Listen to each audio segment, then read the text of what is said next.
Mga puso sa probinsya sa Negros Occidental naman, kapihan sa San Carlos City, ginabuyan sa Granada. Wow, 3 pilason, sospek nga na aresto. May kaso sa illegal nga droga suno sa kaprisan. Yaring balita ang itutukan ni Aileen Pedreso.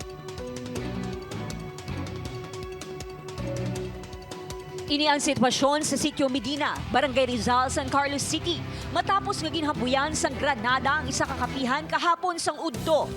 Pilason sa insidente ang tag-iya sang kapihan, bata sini kag timbang. Sunod sa kapulisan, isa ka lalaki nga nakasakay sa motorsiklo ang hinali nga nagpundo malapit sa lugar kag naghaboy sang eksplosibo.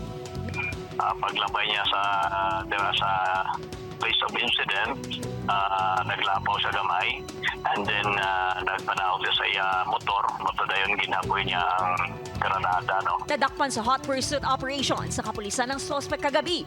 Padayon pa nga ginatumod kung ano ang rason sa likod sang paghaboy sini sa Granada kag kung sino ang target sini. Identified siya sa biktima, no? Kaya wherein permit siya lamay-lamay mandara sa area.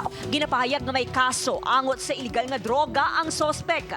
Ginpasiguro sa San Carlos City LGU nga generally peaceful ang syudad kag wala sang dapat sang kabalakan ng mga pumuluyo. Bangod isa lang ka-isolated case ang natabo. Hindi man siling gituyo lang niya para to create chaos in the city. Kinapangita ta subok. Ano gid ang motibo niya? The local government is trying our very best to safeguard our constituent. Nagapadayon ng investigasyon sa kapulisan sa insidente.